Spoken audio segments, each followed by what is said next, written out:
રાજકોટના Allan career ઇન્સ્ટિટ્યૂટના વિદ્યાર્થી નિમય પુરોહિતે JEE main પરીક્ષામાં 100% મેળવી સમગ્ર ગુજરાતના પ્રથમ ક્રમ પ્રાપ્ત કરી ઐતિહાસિક સિદ્ધિ હાંસલ કરી છે. નિમાએ આ સફળતાનો શ્રેય તેના માતાપિતા અને એલન કરિયર ઇન્સ્ટિટ્યૂટના શિક્ષકોને આપ્યો છે.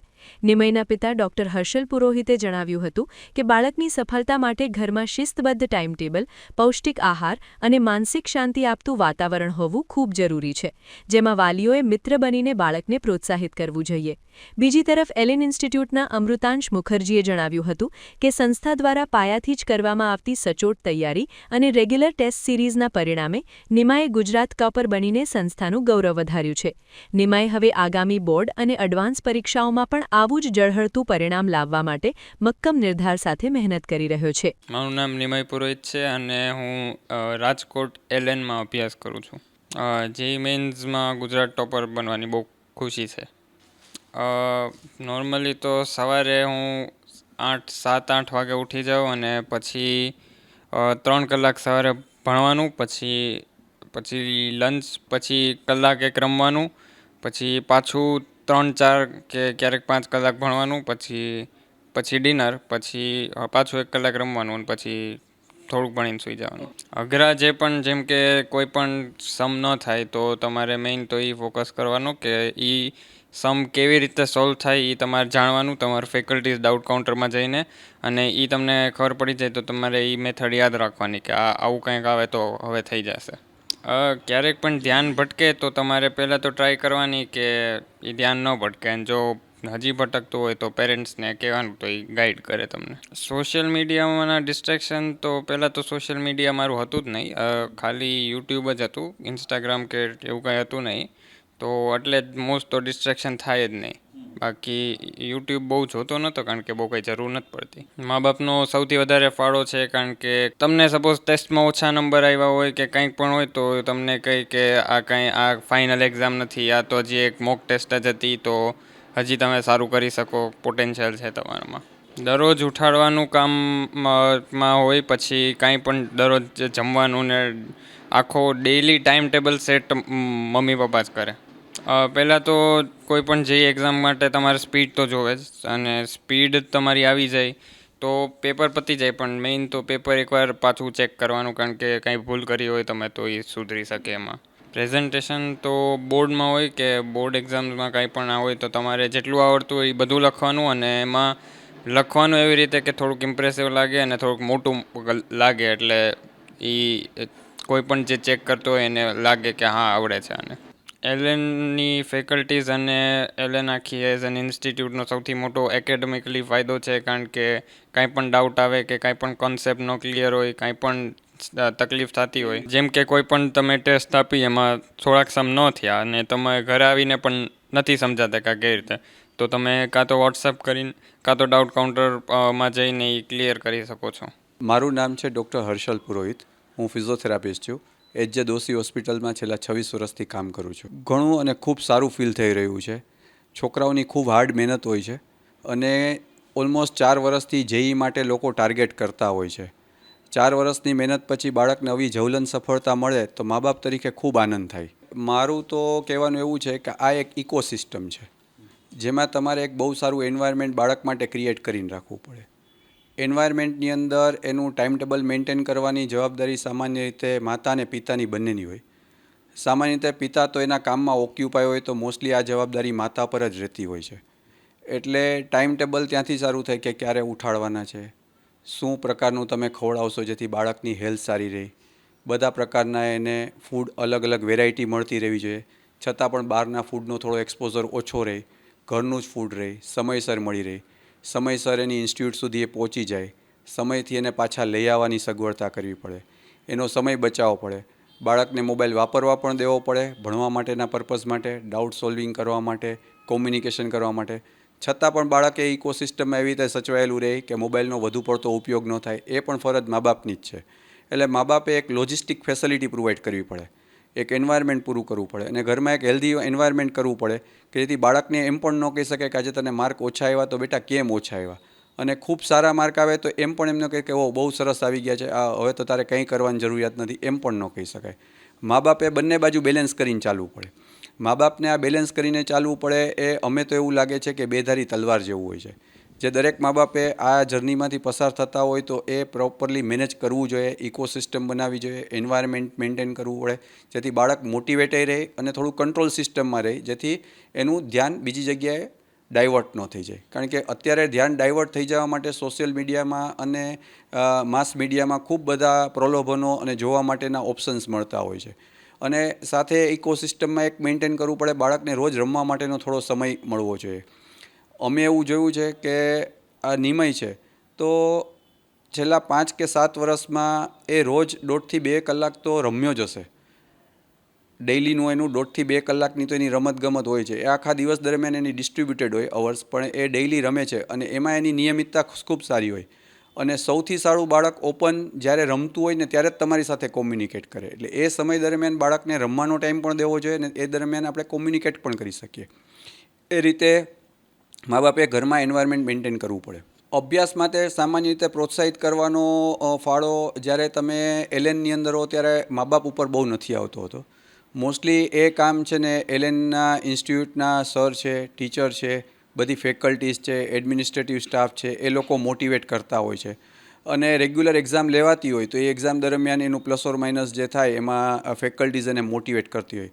મા બાપનો રોલ મેં પહેલાં કહ્યું એમ કે બહુ ખરાબ જાય તો બાળકને કદી ઠપકો ન આપો, એને થોડીવાર શાંતિથી સમજાવીને પૂછો, બેટા શું થયું હતું આજે, ક્યાં ગયું, કઈ જગ્યાએ ખરું ખોટું થયું, બરાબર. એ જ્યારે રિલેક્સ થાય, એમાં કમ્ફર્ટ ઝોનમાં આવે પછી તમે વાત કરી શકો. અને ખૂબ સારું થાય ત્યારે થોડું એપ્રિશિએટ કરવાનું, પણ બંને બાજુ બેલેન્સ કરીને રાખવાનું. અને સામાન્ય રીતે ફેકલ્ટીને નિયમિત મળતું રહેવું બહુ જરૂરી છે. જે કોઈ પણ ફેકલ્ટી એને 15-20 દિવસે, મહિને દિવસે મળતા રહો તે તમને ગાઈડ કરે કે હવે આને ડીલ કરવા માટે તમારે કઈ સિસ્ટમ અપનાવવી જોઈએ. કારણ કે જેઈમાં બાળકને ડીલ કરવાની સિસ્ટમ મા બાપ પાસે ન હોય, એ ફેકલ્ટી પાસેથી તમારે લર્ન કરવી પડે, એને ઘરે એપ્લાય કરવી પડે. સૌથી વધારે ઊંઘ તો મેન્ટેન કરવી જોઈએ. અમે એને કહીએ મેડિકલ ફિલ્ડની અંદર કે બાયોલોજિકલ ક્લોક મેન્ટેન હોવી જોઈએ. બાળકની બાયોલોજિકલ ક્લોક જો વ્યવસ્થિત મેન્ટેન કરવામાં આવે તો એનો ખૂબ ફાયદો થતો હોય. બાયોલોજિકલ ક્લોક એટલે શું? નિયમિત એક પર્ટિક્યુલર સમયે કે પર્ટિક્યુલર રેન્જ ઓફ ટાઈમમાં ઉઠવું, અનિયમિત પર્ટિક્યુલર એક રેન્જ ઓફ ટાઈમમાં સૂઈ જવું અને બાકીના સમયનો સદુપયોગ કરવો. અને ખોરાક તો મેં વાત કરી એમ કે બધા બાળકને બધા પ્રકારના ફૂડ પણ મળતા જોઈએ, વેરાયટી ઓફ ફૂડ મળવું જોઈએ. એટલે બાળકને એવું ન થઈ જાય કે હું જેલમાં પોરાઈ ગયો છું. અને સાથે સાથે એમાં બધા મિનરલ્સ ઘટકો મળતા રહે જેથી એની તંદુરસ્તી સારી રહે, એ ખાસ ધ્યાન રાખવું જોઈએ. એટલે અમારો તો પહેલી વખતનો અનુભવ છે, પણ અમે આ અનુભવને જર્નીમાં એવું જોયું છે કે એલએનની સિસ્ટમ એવી છે કે તમારો સિલેબસ ટાઈમસર પૂરો થઈ જાય અને પછી મલ્ટિપલ એક્ઝામ્સ નિયમિત સમયે લેવાતી હોય છે. એટલે થોડા સમયને અંતે બાળક એ આખી સિસ્ટમથી ઇમ્યુન થઈ જાય. ઇમ્યુન એટલે એ ટેવાઈ જાય એટલે પછી એને એ સિસ્ટમમાં તમે રિયલ એક્ઝામ દેવા જાઓ છો કે તમે મોક ટેસ્ટ દેવા જાઓ છો કે એલએન સેન્ટરે ટેસ્ટ દેવા જાઓ છો, એમાં એને કંઈ ફરક લાગતો નથી. અને એક સમય એવો આવી જાય કે રિયલ ટાઈમમાં જ્યારે તમે એક્ઝામ દેવા જાઓ ત્યારે તમે એટલા જ કમ્ફર્ટેબલ હો. ખાલી થોડી ઘણી એવી ચિંતા થાય કે લોજિસ્ટિક્સ હોય કે ભાઈ ત્યાં જઈને તમારી બાયોમેટ્રિક્સ લેશે તો શું થશે, પેપરમાં કે કમ્પ્યુટર સિસ્ટમમાં કંઈ પ્રોબ્લેમ થયો હોય. પણ એલએન સિસ્ટમ એટલી પ્રોપર છે કે એ લોકોએ કોમ્પ્યુટર બંધ થાય તો પણ શું પ્રોબ્લેમ થાય એ પણ ટ્રેન કરાવ્યા હોય. ક્યારેક 2 કલાક કોમ્પ્યુટર બંધ કરાવીને પણ તમને ટ્રેન કરાવે, ક્યારેક લાઇટ જઈને તમને પંખો ન ચાલુ હોય એવી સિસ્ટમમાં પણ તમને ટ્રેન કર્યા હોય. એટલે સિસ્ટમમાંથી ભાગરૂપે તમે છેલ્લા 6 મહિના પસાર કરો. એટલે આમ રિયલ ટાઈમમાં તમે એક્ઝામ દેવા જાઓ ત્યારે તમને છેલ્લા 6 મહિના સ્ટ્રેસ ફીલ થાય કે છેલ્લા 6 મહિના પછી તમે એક્ઝામમાં જાઓ ને સ્ટ્રેસ ફીલ થાય કે તમને એન્ઝાયટી થાય, એવું જનરલી મેં જોયું નથી. અમારા બાળકમાં તો એવું અમે જોયું નથી. અને એના મિત્રો છે એને પણ અમે નજીકથી બધાને ઓળખીએ છીએ. એ બધા પણ એક્ઝામ દેવા જાય ત્યારે રિયલ એક્ઝામમાં કામકુલ થઈને જતા હોય છે. માતા પિતાને ખબર પડવી જોઈએ ક્યારે મૂંગું રહેવું જોઈએ. મૂંગા રહેતા આવડી જાય, જ્યારે એપ્રિશિએટ કરવાનું હોય ને ત્યારે એપ્રિશિએટ કરવાનું, ન ખબર પડે ને તો બોલવાનું નહીં. ત્યારે મૂંગું રહેવાનું, ફેકલ્ટીને ને એડમિનિસ્ટ્રેશનને જઈને પૂછવાનું કે હવે આમાં શું બોલીએ તો ફાયદો છે. બાકી ન બોલો તો વધારે ફાયદો થાય. ઘણીવાર વધારે બોલવાથી નુકસાન થતું હોય છે. કારણ કે બાળકની એજ 17 થી 18 વર્ષની હોય, એ ટીનેજમાંથી ઓલમોસ્ટ એડલ્ટ થઈ ગયા હોય. એટલે હવે એમને તમે મિત્રતાના ભાવે થોડી ઘણી સારી સલાહ આપી શકો, પણ તમે એને ઓર્ડર કરીને ડિક્ટેટ ન કરી શકો. અને એની બાયોલોજિકલ ક્લોક કે એનું ટાઈમ ટેબલ તમારા ધાર્યા પ્રમાણે ન થાય, એ બાળક પર છોડી દેવું જોઈએ. અને કોઈ પણ મા બાપ હોય એ આ કોઈ જેઈ એક્ઝામમાં એને કંઈ પણ આવડતું હોય તો બહુ સારી વસ્તુ કહેવાય, પણ મોસ્ટલી મા બાપને કાંઈ એને એકેડેમિકલી મદદ કરી શકે એવું પરિસ્થિતિમાં ન હોય. મા બાપ માત્ર એને એન્વાયરમેન્ટ, ઇકોસિસ્ટમ અને ફેસિલિટી પ્રોવાઈડ કરી શકે અને એ દરમિયાન જરૂરિયાત વગરનું ન બોલવું અને બાળકને મદદ થાય એટલું બોલવું એ ફિલ્ટર કરીને રાખે તો સૌથી ફાયદો થાય. એટલે આપણે આપણા બાળકની કેપેસિટી આપણને જનરલી છેલ્લા 6 મહિનામાં ખબર પડી જાય કે આ બાળકની રેન્જ કેટલી છે. આપણે મદદ કરવાનું કે ધીમે ધીમે એની રેન્જ પુશ કરે ને થોડું આગળ વધે. પણ એમાં હંમેશા એક વસ્તુ ધ્યાન રાખવી પડે કે આપણે આપણી અપેક્ષાનો ભાર બાળક ઉપર થોભી ન શકાય કે ભાઈ અમારી અપેક્ષા છે તું આટલું કરી દે, એવું ન હોય. બાળકને કહેવાનું તું તારાથી બેસ્ટ એફોર્ડ કર, બાકી ભગવાન પર છોડ દે. અને આમેય ભગવદ્ ગીતામાં લખ્યું છે એવું છે કે કર્મ કરવું જ આપણા હાથમાં છે, ફળ તો હંમેશા ઈશ્વર પાસે જ છે. એટલે કામ કરીને હંમેશા કામ કરતી વખતે 100%ની બદલે એવું થાય કે 200% એફોર્ડ કરી લેવો, પછી ફળ વખતે ભગવાન પર છોડી દેવાનું. ભગવાન જે કરે એ ખરું. અને અલ્ટિમેટલી એવું જ થાય કે તમે કામ જો સારું કરો તો તમને પરિણામ સારું જ મળે.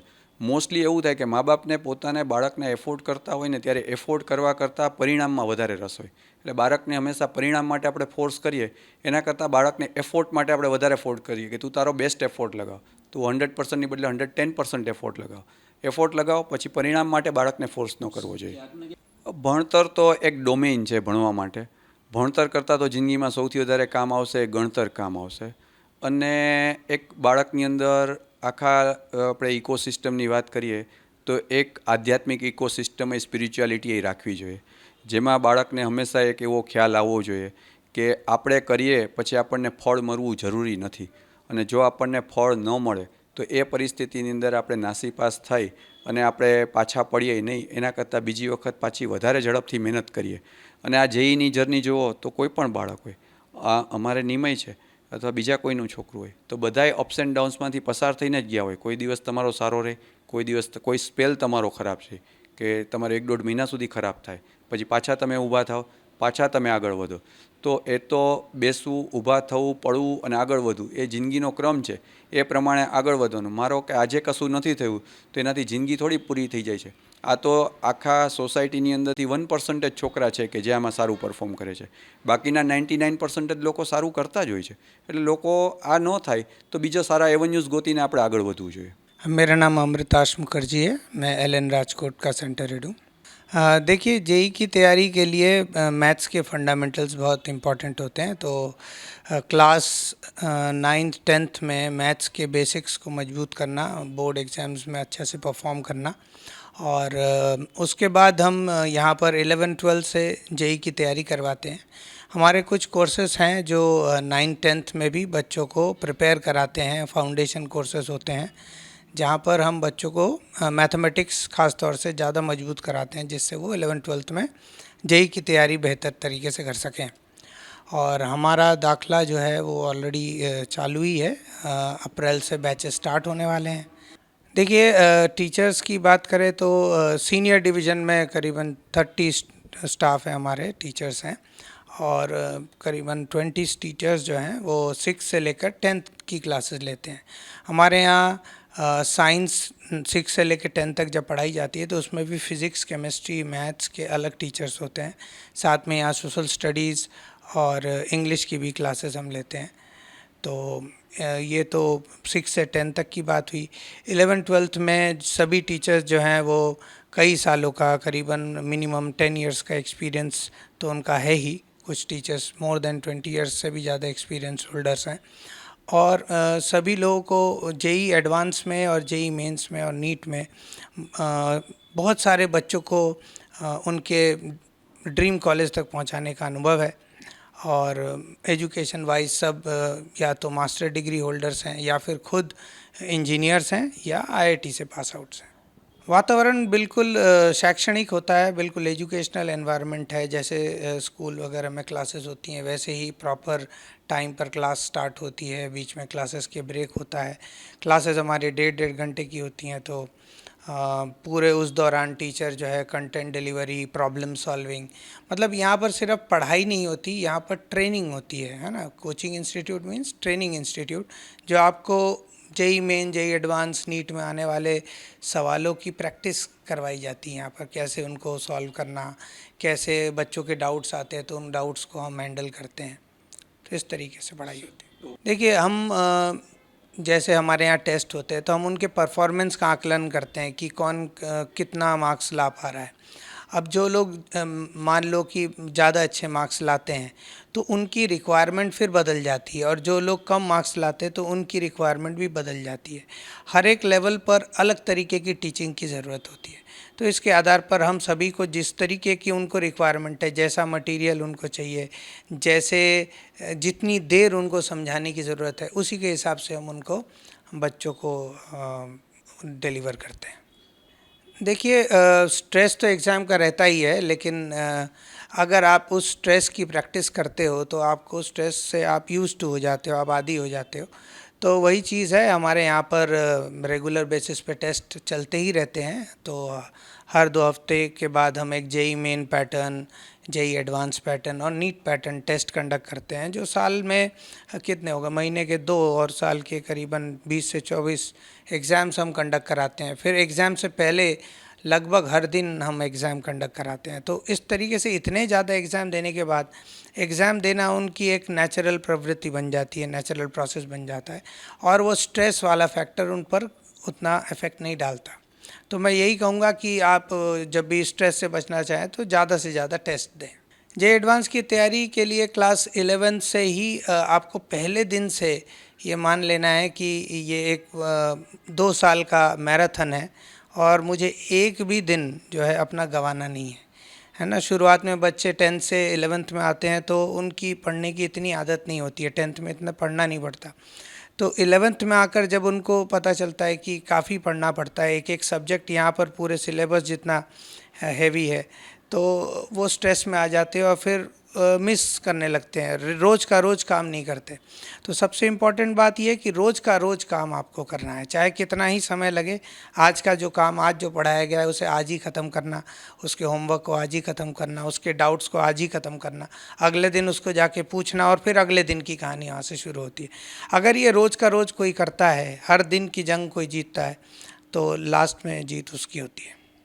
जेई तो किसी भी इंजीनियरिंग कॉलेज में एडमिशन के लिए एक गेटवे है, तो ये तो देना ही पड़ेगा, है ना। अगर आपको एनआईटीज़ में जाना है, ट्रिपल आईटीज़ में जाना है, तो जेई तो देना ही पड़ेगा। और थोड़ा गुजरात में है कि यहाँ के स्टेट के कॉलेजेस में भी लोग एडमिशन लेते हैं, पर मैं कहूँगा कि काफ़ी बड़ा फ़र्क है ना। एनआईटीज़, ट्रिपल आईटीज़ से पढ़ के जिस तरीके की अपॉर्चुनिटीज़ हमको मिलती हैं, वैसी स्टेट के कॉलेजेस से इतनी नहीं मिलती है। तो आप कॉम्प्रोमाइज़ ना करें, आप अपनी तैयारी जेई के लेवल पर करें, जिससे कि आपको वो गेटवे मिल सके। आप जेई के थ्रू भी स्टेट के कॉलेजेस में जा सकते हैं ना, बहुत सारे प्राइवेट कॉलेजेस, बहुत सारे स्टेट के कॉलेजेस भी जेई के थ्रू भरे जाते हैं, तो आप उस तरह से देख सकते हैं। इस साल का एलन राजकोट का रिज़ल्ट बहुत ही शानदार रहा है। इस साल 100 परसेंटाइल यानी कि गुजरात टॉपर हमारे यहाँ से आए हैं, और इसके अलावा 99 परसेंटाइल में करीबन नहीं 33 स्टूडेंट्स हैं जो 99 परसेंटाइल लाए हैं, और ये एक बड़ा अचीवमेंट है। और 99.9 परसेंटाइल वाले भी 8 स्टूडेंट्स हैं, और इसको मैं बहुत ही बढ़िया रिज़ल्ट मानूंगा। देखिए 2018 से यहाँ पर हम सीनियर डिवीज़न रन कर रहे हैं, यानी हम 11th-12th के बच्चों को जेई नीट के लिए पढ़ा रहे हैं, और निरंतर जो है रिज़ल्ट बढ़ते क्रम में ही रहा है ना। हर साल, अब पिछले ये तीसरा साल है जब जेई मेंस और जेई एडवांस में बढ़िया रैंक आती है, यहाँ से टॉप 100 में रैंक आती है, 99 परसेंटाइल में बहुत सारे स्टूडेंट सिलेक्ट होते हैं, और डे बाय डे ये रिज़ल्ट जो है बढ़ता जा रहा है। तो यही मैं कहना चाहूँगा कि हम लोग मेहनत कर रहे हैं और इसको अच्छे से अच्छा करने की कोशिश में